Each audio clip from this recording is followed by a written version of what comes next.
నమస్తే, welcome to whistle. ఇవాళ భారతదేశ వ్యాప్తంగా ఒక చర్చ నడుస్తోంది. ఎస్ఐఆర్ అనే ప్రక్రియలో భాగంగా ఏదైతే మనం చూపించబోతూ ఉన్నామో ఆధార్ కార్డు కానివ్వండి, పాన్ కార్డు కానివ్వండి, ఓటర్ ఐడి కార్డు చూపించినా కూడా 2002లో జరిగింది కాబట్టి మళ్ళీ ఇప్పుడే ఈ ప్రక్రియ జరగడంతో అప్పుడు మీ ఫ్యామిలీలో ఎవరికైతే ఓటు అర్హత ఉందో వాళ్ళ డీటెయిల్స్ కానీ వాళ్ళ ఓటర్ ఐడి కార్డు నంబర్ కానీ చెప్తే తప్ప మళ్ళీ మనం ఓటు హక్కు పొందే అవకాశం లేదు. సో దీనికి సంబంధించి అసలు మనం ఒక భారత పౌరుడిగా గుర్తింపు పొందడానికి ఏమేం కావాలి, అలాగే ఓటర్ ఐడి పొందడానికి ఏమేమి అర్హతలు కావాలి అనే దాని మీద సీరియస్గా ఒక డిస్కషన్ అయితే జరుగుతుంది. దీని గురించి సుదీర్ఘంగా మనతో చర్చించడానికి పౌర సమాజం నుంచి సయ్యద్ రఫీ గారు ఉన్నారు, మాట్లాడతాం. నమస్తే సార్. నమస్తే. ఎలా ఉన్నారు? బాగున్నాను సార్. ఎలా ఉంది ఈ సర్ గురించి ఒక సర్వే జరుగుతుంది. రీసెంట్గా ఆధార్ కార్డు కానివ్వండి, పాన్ కార్డు కానివ్వండి, ఏది కూడా మన పౌరసత్వాన్ని గుర్తించడానికి పనికిరావు అనేది ఒక ఉంది. కానీ అవి గుర్తింపు కార్డులే, కాకపోతే పాస్పోర్ట్ అనేది మన ఒక భారత పౌరులుగా గుర్తిస్తున్నారు ఇప్పటి వరకు అని అనుకున్నాం, ఒక భ్రమలో ఉన్నాం. అది కూడా పూర్తిగా అంగీకరించడానికి కుదరదు అని చెప్పి కొన్ని కోర్టులు అయితే చెప్తూ ఉన్నాయి. దీన్ని ఎలా చూడాలి, ఏ విధంగా తీసుకోవాలి? అంటే ఇక్కడ రెండు విషయాలు. ఎస్ఐఆర్ ఒక ప్రక్రియ. ఎస్ఐఆర్ అంటే ఓటు పునరుద్ధరించడం. ఆ ఎస్ఐఆర్లో పెట్టినటువంటి నిబంధన ఏంటంటే 2002 నాటి ఓటర్ లిస్టులో ఓటర్ కానీ వాళ్ళ తండ్రి కానీ తల్లి కానీ వాళ్ళని ఐడెంటిఫై చేయటము, వాళ్ళ ఓటర్ నెంబర్ని గుర్తించి ఈ అప్లికేషన్లో పొందుపరిస్తే కానీ ఈ ఓటు పునరుద్ధరించబడదు అని చెప్పి కేంద్ర ప్రభుత్వం చెప్పింది. ఓకే. దానికి ఆధార్ ప్రమాణం కాదు, ఆధార్ లెక్క చేయలేదు. ఒక 12 రకాల గుర్తింపు కార్డులని చూపించవచ్చని అన్నారు. అయితే అన్నిటికంటే ఈ 2002దే చాలా ముఖ్యమైన విషయం. ఓకే. ఈ 12 రకాల గుర్తింపు కార్డులు ఉన్నా కూడా 2002లో ఉన్న చేసిన సర్ ప్రకారం మన ఫ్యామిలీ మెంబర్స్ అప్పుడు ఉంటే కానీ మందు చెల్లదంటారు. అంతే. ఓకే. మరి దీనివల్ల ఏంటి ఉపయోగం? అంటే ఏంటి ఉపయోగం అంటే అంతకుముందు కూడా ఎస్ఐఆర్ జరిగింది 2002కి ముందు. అప్పుడు ఇంత నిబంధనలు లేవు. అప్పటికి ఒక 20 సంవత్సరాల క్రితం మీ తండ్రి ఓటు నెంబరు ఇవ్వండి అని అప్పుడు ఏం అడగలేదు. ఇంటింటికి వచ్చి ఓటర్లు ఎవరు ఉన్నారు, ఎవరు చనిపోయారు, ఎవరు మైగ్రేషన్ అయ్యారు అని తెలుసుకొని ఓటర్ లిస్టు తయారు చేశారు. ఓకే. ఆ ఓటర్ లిస్టు ప్రకారంగానే ప్రతి సంవత్సరం 2-3 సార్లు ఓటర్లుగా చేరేటువంటి హక్కు కల్పించారు. అంతకుముందు సంవత్సరానికి ఒకసారి ఉండేది, తర్వాత సంవత్సరానికి 3 సార్లు కూడా పెట్టారు. మా నియోజకవర్గాలు మారటం, రాష్ట్రాలు మారటం ఇవి కూడా జరిగినాయి. ఒకళ్ళకి 2-3 చోట్ల ఓట్లు కూడా గుర్తించడం జరిగింది. 2-3 రాష్ట్రాల్లో కూడా ఓట్లు ఉండటం జరిగింది. బోగస్ ఓట్లు గందరగోళంగా ఉంది. సరే, ఇప్పుడు ఎన్నికల సంఘం ఏం చెప్తుందంటే అవన్నీ వేరేయటానికి ఈ ప్రక్రియ తీసుకున్నాం అన్నారు. మంచిదే. అయితే మన భారతదేశంలో 30% పైగా పేదలు ఉన్నారు. వాళ్ళు చిన్న చిన్న ఇళ్లల్లో ఉంటారు. రకరకాల ఒడిదుడుకులకి వరదలు వస్తూ ఉంటాయి, ఇళ్ళు కాలిపోతూ ఉంటాయి, లేదా మైగ్రేషన్ అయిపోతూ ఉంటారు. ఈ ఓటర్ ఐడెంటిటీ కార్డ్ని కలిగి ఉండటం అనేది సాధ్యమయ్యే విషయం కాదు. ఇప్పటికి ఓటర్ ఐడెంటిటీ కార్డులు నాకు 3 వచ్చినాయి. మీకే 3 వచ్చినాయి. ఆ మొదటి ఐడెంటిటీ కార్డు మీరు జాగ్రత్తగా పెట్టుకోవాలి, అది పోతే ఇది ఇస్తున్నామని చెప్పలా, ఎప్పటికప్పుడు ఇచ్చారు. అంటే మా తండ్రి గారికి తో కలిపితే 4 వచ్చినాయి. అంటే ఎందుకు ఈ 4 ఇచ్చారనేది ప్రభుత్వానికి కూడా తెలియదు. ఇప్పుడు ఆ 2002ది అడుగుతున్నారు. ఇది గందరగోళం అయ్యి కొత్త ఓటర్ ఐడి కార్డు వచ్చిన తర్వాత దీన్ని తీసుకునే 2-3 సార్లు మీరు ఓటు హక్కు వినియోగించుకున్న తర్వాత 2002 ఓటర్ ఐడి కార్డు కావాలి అని అనడంలో ఏమి ఆంతర్యం వెతికారో అనేది అర్థం కాని తెలియదు. ఎన్నికల సంఘం అలా పెట్టింది, అంతే. ఓ నిబంధన పెట్టింది. దీంతో ఏమవుతుందంటే నేను ఈ ఓటర్ ప్రక్రియ స్టార్ట్ అయిన తర్వాత చాలా చోట నేను పరిశీలించాను, విన్నాను, తెలుసుకున్నాను. నాకు తెలిసి ఇది ముసాయిదా ఓటర్ లిస్ట్ వచ్చేటప్పటికి 30% ప్రజలకి ఓటు ఉండదు. వాళ్ళు 2002 నాటిది చూపించలేరు, వాళ్ళ దగ్గర ఉండదు. ఓటు హక్కు కోల్పోతే మన పౌరసత్వం కోల్పోయినట్టే కదా. అంటే దానికి దీనికి సంబంధం ఉంది అని నేను అనుకోవట్లే. ఇదొక ప్రాసెస్. ఓటు హక్కు లేకపోతే మనకు ప్రశ్నించే హక్కు ఎక్కడి నుంచి వస్తుంది సార్? అసలు ఇప్పుడు ఈ ప్రాసెస్లోనే అనేక సార్లు ఓట్లు వేసిన వాళ్ళది ఓట్లు పోతున్నాయి. ఇప్పుడు మొన్నటి వరకు 24 దాకా ఓట్లు వేశారు. 2002 ఓటర్ లిస్టు ప్రకారంగా 95 నుంచి అనుకోండి, 95 నుంచి ఎన్ని ఎన్నికలు జరిగినాయి, స్థానిక సంస్థలు కానీ, అసెంబ్లీ కానీ, పార్లమెంట్ కానీ 7 ఎలక్షన్ జరిగి ఉంటాయి. అందులో వేసిన వాళ్ళు ఓటు ఇప్పుడు ఉంట్లా. 30% చూసాం కదా బీహార్లో, బెంగాల్లో. మరి దీనివల్ల రాష్ట్రంలో పోటీ చేసే పార్టీలకు ఇబ్బంది కదా. ఓట్లు వేసే ప్రజల సంఖ్య తగ్గిపోతుంది కదా సార్. తగ్గిపోయిందిగా. ఇప్పుడు బెంగాల్లో తగ్గిపోయింది.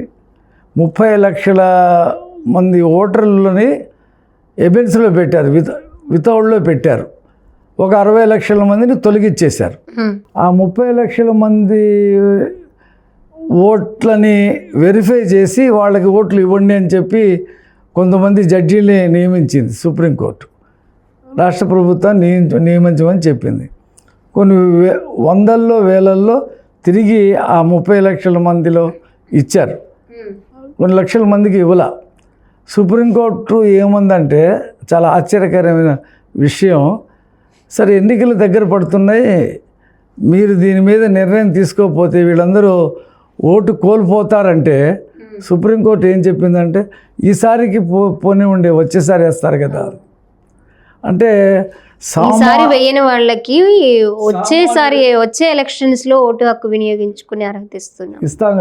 అంటే సామాన్యుడు ఓటు అంటే ఎంత చులకనో దీన్ని బట్టి న్యాయస్థానాలు ఎంత ప్రతి వాడి ఓటుని పోల్ చేయాలి, ఓటు హక్కు ఉండాలి, అది కల్పించాలని భారత రాజ్యాంగం చెప్తుంటే ఈసారికి వేయకపోతే నష్టమేముంది, వచ్చేసారి వేస్తారని స్వయంగా సుప్రీంకోర్టు చీఫ్ జస్టిస్ గారే వ్యాఖ్యానించారంటే మనం దీని గురించి. ఇప్పుడు ఈ పాస్పోర్ట్కి సంబంధించి కూడా సార్, ఆ పాస్పోర్ట్ అనేది కూడా పౌరసత్వానికి ఒక గుర్తింపుగా తీసుకుంటాం, కానీ పూర్తిగా దీన్నే చివరి పత్రంగా పౌరసత్వానికి మేము తీసుకోలేము అని కూడా చెప్తుంది. ఇదేదో ప్రయాణానికి ఇచ్చే పత్రంగా మేము పరిగణలోకి తీసుకుంటామంటుంది. ఎలా చూడాలి? ఆధార్ లేదు, పాన్ లేదు, బ్యాంక్ అకౌంట్స్ లేవు, మన కళ్ళు స్కాన్ చేస్తూ ఉంటారు, వేలి ముద్రలు తీసుకుంటూ ఉంటారు, ఫ్యామిలీ డీటెయిల్స్ తీసుకుంటారు, ఫ్యామిలీలో ఎంతమంది ఉంటున్నారో తీసుకుంటారు. మరి ఇన్ని ఉండగా కూడా అసలు ఆఖరికి ఈ పాస్పోర్ట్ కూడా మన పౌరసత్వానికి ఉపయోగపడదు, చివరి గుర్తింపు కాదు అంటే ఇంకో గుర్తింపు కార్డు ఎలా సృష్టిస్తారు? దేన్ని మనం తీసుకోవచ్చు? అంటే ఇప్పుడు ఈ ఎస్ఐఆర్ మీదే గందరగోళం ఉంది. దేశంలో ప్రజలకి చాలా ఆందోళనకరంగా ఉన్నారు. మన ఓటు ఉంటుందా లేదా, పోతే ఎలాగా, మళ్ళీ ఎలా తెచ్చుకోవాలని చెప్పి ఆందోళనగా ఉన్నారు. అంతలో కేంద్ర ప్రభుత్వం ఈ పాస్పోర్టు సిటిజన్షిప్కి ప్రమాణికం కాదు, ఇది కేవలం ప్రయాణం చేయటానికి అని మాత్రమే ప్రకటన చేయడంతో నిన్నటి నుంచి ఈ చర్చ భారతదేశంలో తీవ్రంగా జరుగుతూ ఉంది. అయితే దాని మీద రిపబ్లిక్ ఆఫ్ ఇండియా అని చెప్పి రాస్తుంది, లోపల ఇండియన్ సిటిజన్ అని చెప్పి కూడా రాస్తుంది. మరి మనం ఆ పాస్పోర్ట్ తీసుకొని ఒక విదేశం వెళ్తే మన భారతీయుడిగానే గుర్తిస్తారు కదా. కానీ మరి ఇక్కడ భారత ప్రభుత్వం దీన్ని నీ పౌరసభ్యత్వానికి సంబంధించిన సొంత దేశంలో లేదు, వేరే దేశానికి మనం రిక్వెస్ట్ పెట్టుకుంటే వెళ్ళొచ్చు. ఏంటి సార్ అంటే ఇప్పుడు చూడండి, ఆధార్ ఇచ్చారు, ఆ తర్వాత పాన్ కార్డు వచ్చింది కేంద్ర ప్రభుత్వం, ఆ తర్వాత ఓటర్ ఐడెంటిటీ కార్డులు చాలా వచ్చినాయి, ఆ తర్వాత డ్రైవింగ్ లైసెన్స్, ఆ తర్వాత పాస్పోర్ట్. 5 రకాలు ఉన్నాయి, ప్రతి వ్యక్తి దగ్గర ఉంటాయి. సరే పాస్పోర్ట్ అందరి దగ్గర ఉండకపోవచ్చు, బట్ ఈ 4 అయితే అందరి దగ్గర ఉంటాయి. ఈ 4 ఏవి కూడా మీరు ration card, sir ration card ఒకటి అనుకోండి సార్, రేషన్ కార్డు ఈ ఏవి కూడా మీరు సిటిజన్ ఆఫ్ ఇండియాగా, భారత పౌరుడిగా ధృవీకరించడానికి ఉపయోగపడే కావని చెప్పి కేంద్ర ప్రభుత్వం చెబుతుంది. ఎలాగా? రేషన్ కార్డు అంటే మీరు రేషన్ పొందటానికే, ఓటర్ ఐడెంటిటీ కార్డు అంటే నివాసం ఉండడానికి, ఆధార్ కార్డు అంటే పలు కార్యక్రమాలకి, సంక్షేమ పథకాలకి అప్లై చేయటానికి, లేదా ఆస్తులు కొన్నా పోయిన గుర్తింపు కార్డు. అది పాన్ కార్డు అంటే లోన్ లావాదేవీలు, మీ ఆర్థిక లావాదేవీలు. పాస్పోర్ట్ అంటే మీరు విదేశాలు ప్రయాణం చేయటానికి. డ్రైవింగ్ లైసెన్స్ అంటే మీరు బండి తోలటానికి, కారు తోలటానికి. ఇంతే తప్పితే మీరు భారత పౌరుడిని గుర్తించడానికి ఉపయోగపడే కార్డులు కావంటున్నారు. అంటే ఇప్పుడు ముఖ్యంగా దీని మీద ఇప్పుడు చట్టంలో అలాగే ఉన్నాయి. 1965 చట్ట ప్రకారంగా పాస్పోర్టు చట్టంలో ఉన్నదే అలా ఉంది, యాక్ట్ ప్రకారం అలాగే ఉంది. కానీ భారత పౌరుడుగా మనం ధృవీకరించబడటానికి ఏ సర్టిఫికెట్ అవసరం అనేది ప్రభుత్వం ఇంతవరకు చెప్పలా. మీరు ఈ దేశంలో పుట్టి బర్త్ సర్టిఫికెట్ ఉన్నా, మీ తాతగారు, మీ తండ్రి గారు డేట్ ఆఫ్ బర్త్ తీసుకురండి అని చెప్పి ఎన్ఆర్సి అమలు చేసినటువంటి రాష్ట్రాల్లో అది అడిగారు. ముఖ్యంగా అస్సాంలో ఎన్ఆర్సి అమలు చేశారు. ఆ పత్రాలు తీసుకురాని వాళ్ళు డిటెన్షన్ సెంటర్లో ఉన్నారు ఇప్పటికి కూడా. ఓకే, వాళ్ళు భారతీయ పౌరులే. అందులో హిందువులు ఉన్నారు, ముస్లిమ్స్ ఉన్నారు. సరే, ఇప్పుడు మన భారతదేశంలో చాలా రాష్ట్రాల్లో అయిపోయింది. 2 సర్వేలు జరుగుతున్నాయి, ఎస్ఐఆర్ ఒకటిను, జనగణన ఒకటి. 2 వెంటనే ఒకదాని తర్వాత ఒకటి జరుగుతున్నాయి. దీనివల్ల ప్రజలు ఒక గందరగోళానికి గురయ్యే అవకాశాలు ఉండొచ్చు కదా సార్? ఏది దేని గురించి చేస్తున్నారు అనే అవగాహన లేని వాళ్ళు ఎంతోమంది ఉంటారు. ఇప్పుడు చాలామంది పల్లెల్లో ఉన్న వాళ్ళు ఉంటారు సార్, వాళ్ళకి చాలా పత్రాలు ఉండవు, అవన్నీ కావాలని కొంతమంది అడుగుతారు. ఇవన్నీ లేనిదే మీ అర్హత కోల్పోతారు అంటారు. ఇలా ఒకరొచ్చి ఇంకొక రకంగా, ఇంకొకరొచ్చి ఇంకొక రకంగా ఈ 2 సర్వేల వల్ల ప్రజలు ఎలాంటి గందరగోళానికి గురయ్యే అవకాశాలు ఉండొచ్చు? పేద మధ్యతరగతి ప్రజలు గందరగోళం పడుతుంది ఈ విషయాల మీదే. రెక్కాడితే కానీ డొక్కాడిన వాళ్ళు ఇళ్లలో ఉండరు. పొద్దున్నే కూలీనాలకి వెళ్ళిపోతారు, సాయంత్రం ఎప్పుడో వస్తారు. వీళ్ళు వచ్చి వివరాలు అడుగుదామంటే వీళ్ళు ఉండరు, వాళ్ళు ఏవో రాసుకొని వెళ్ళిపోతారు. జనాభా లెక్కల సేకరణ వాళ్ళ పేర్లు రాసుకుంటారో లేదో తెలియదు. అందులో మళ్ళీ కులగణన కూడా జరగాలి అని చెప్పి ఓ డిమాండ్ ఉంది. కులగణన కూడా ఏ కులస్తులు ఎంతమంది ఉన్నారు, అది ఎప్పుడో బ్రిటిష్ వాళ్ళ హయాంలో రీసెంట్గా తెలంగాణలో కూడా అయింది కదా సార్? తెలంగాణ ప్రభుత్వం చేసింది అది ప్రామాణికం కాదు. అది ఆ ప్రభుత్వానికి అవసరమే చేసింది. ఈ జనాభా లెక్కల సేకరణలో చేయాలా, అది కేంద్ర ప్రభుత్వానికి సంబంధించినటువంటి అంశం. అదే డిమాండ్ కూడా వచ్చింది. ఎప్పుడో బ్రిటిష్ వాళ్ళ హయాంలో 1918లో చేశారంట ఈ కులగణన, మళ్ళీ ఇంతవరకు చేయలే. ఓకే, ఇప్పుడు చెయ్యాలి అని చెప్పేసి డిమాండ్ వచ్చింది. కేంద్ర ప్రభుత్వం చేస్తాను అంది. ఇప్పుడు హౌస్ సర్వే చేశారు, ఇంటింటికి వచ్చి సర్వే చేసి వెళ్ళారు. మళ్ళీ తర్వాత వచ్చి ఏ కులస్తులు ఏంటి అనేది చేస్తారంట. అది తెలియదు, మరి ఎప్పుడు చేస్తారో తెలియదు. అంటే నెక్స్ట్ ఎలక్షన్స్కి వచ్చేసరికి కేంద్ర ప్రభుత్వ ఒక టార్గెట్ ఏమనుకోవాలంటే ప్రజల ఉద్దేశంలో 2029 ఎలక్షన్స్కి వచ్చేసరికి కొన్ని లక్షల ఓట్లు తొలగించాలి, అంతే కదా? కొంతమంది భారత పౌరుల పౌరసత్వమే తెలియకుండా ఒక అయోమయ స్థితిలో ప్రజల్ని పెట్టాలి, కొన్ని కోట్ల డబ్బు వృధా చేయాలి, ఇన్ని రకాలుగా కేంద్ర ప్రభుత్వ విధానం ఉందని చాలామంది మాట్లాడుతూ ఉన్నారు. అది కరెక్టే అని అనుకోవచ్చు అంటారా మనం? అంటే ఇప్పుడు మనం చూసా 2020లో ఈ సిఏఏ వచ్చింది. దాంట్లో ఒక ముస్లిమ్స్ కాని వాళ్ళు విదేశాల నుండి వస్తే వాళ్ళకి భారత పౌరసత్వం ఇస్తాము అని చెప్పేసి ప్రకటించింది. ఒక ముస్లిమ్స్కే ఇవ్వమని చెప్పేసి ప్రభుత్వం చెప్పింది. దాని మీద ఢిల్లీలో షాహీన్ బాగ్లో పెద్ద ఎత్తున ఆందోళన జరిగింది. CAA, NAP. అస్సాంలో ఆ ప్రక్రియ స్టార్ట్ చేశారు, సిటిజన్షిప్ రిజిస్ట్రేషన్. పెద్ద ఆందోళన జరిగింది, మహిళలే రోడ్ల మీద కూర్చొని ఆందోళన చేశారు. దానికి కొనసాగింపుగా మొత్తం భారతదేశంలో ముఖ్యంగా ముస్లిమ్స్ మైనారిటీస్ చేశారు.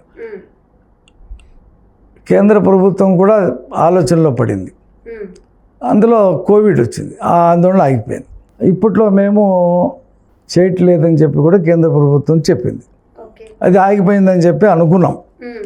ఇప్పుడు సడన్గా ఈ పాస్పోర్టు సిటిజన్షిప్కి ప్రమాణికం కాదు అని ప్రకటన రావటం అంటే బహుశా ఈ ఎస్ఐఆర్, ఈ జనగణన, కులగణన ఇవన్నీ అయిపోయిన తర్వాత అది చేస్తారేమో అని చెప్పి నిన్నటి నుంచి భయపడుతున్నారు. ఓకే, అది కనుక చేస్తే ఏమవుతుందంటే అది ఒక ముస్లిమ్స్కే కాదు, మీరు ఇక్కడే పుట్టిన మీ బర్త్ సర్టిఫికేట్ ఉన్నా మీరు ధృవీకరించుకోవాలంటే మీ తాతగారు date of birth certificate produce చేయాలి, మీ ఫాదర్ది కాదు. అంటే మీ పూర్వీకులది ప్రొడ్యూస్ చేస్తే తప్పితే మీకు సిటిజన్షిప్ ఇవ్వరు. ఓకే, అది చాలా ప్రజల్లో వ్యతిరేకత కూడా వచ్చింది.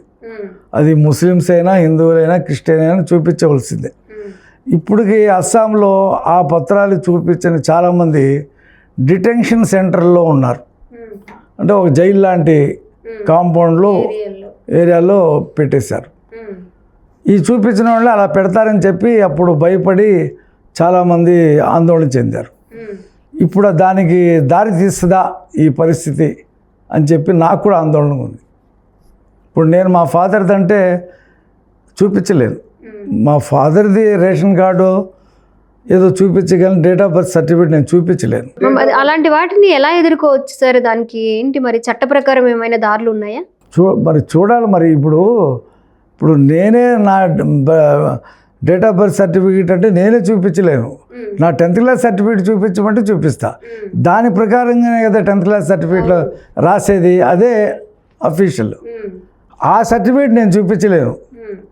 అప్పుడు నేను పుట్టినప్పటికీ ఇవన్నీ జాగ్రత్త చేయాలి అనేది లేదు. ఇప్పుడంటే ఈ 20 సంవత్సరాల్లో 30 సంవత్సరాల్లో ఆ సర్టిఫికేట్లు తీసుకుంటున్నారు, లామినేషన్ చేసి కొంతమంది పెట్టుకుంటున్నారు.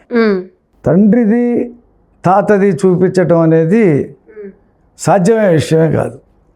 మరి నేను భారత ప్రభుత్వాన్ని ఒక విషయం అడుగుతున్నా. నన్ను ఓటర్గా గుర్తించారు, నేను ఓటేస్తున్నా. నేను భారత పౌరుణ్ణే కదా, కాబట్టే కదా నాకు ఓటు ఇచ్చారు.